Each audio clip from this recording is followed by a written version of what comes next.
পালাবো না। কোথায় পালাবো? পালাবো না, প্রয়োজনে ফখরুল সাহেবের বাসায় গিয়ে উঠবো। কি জায়গা দেবেন?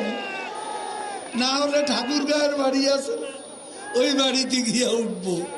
সামাজিক যোগাযোগ মাধ্যমে হঠাৎ করেই ছড়িয়ে পড়েছে আওয়ামী লীগের সাধারণ সম্পাদক ও সাবেক মন্ত্রী ওবায়দুল কাদেরের মৃত্যুর খবর।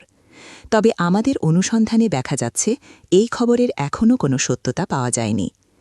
বিগত কয়েক ঘণ্টা ধরে বিভিন্ন প্ল্যাটফর্মে ওবায়দুল কাদেরের মৃত্যুর দাবি করা হলেও কোনো নির্ভরযোগ্য গণমাধ্যম কিংবা তার পরিবারের কোনো সদস্য এই তথ্যের নিশ্চিতীকরণ করেননি।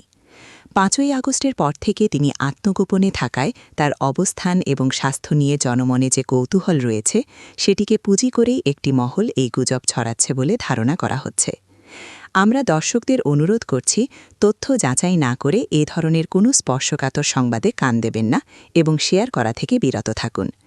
এই বিষয়ে কোনো নির্ভরযোগ্য আপডেট আসা মাত্রই আমরা আপনাদের সবার আগে জানাব। পারিয়া আক্তার মিম, নিউজ টেলিভিশন।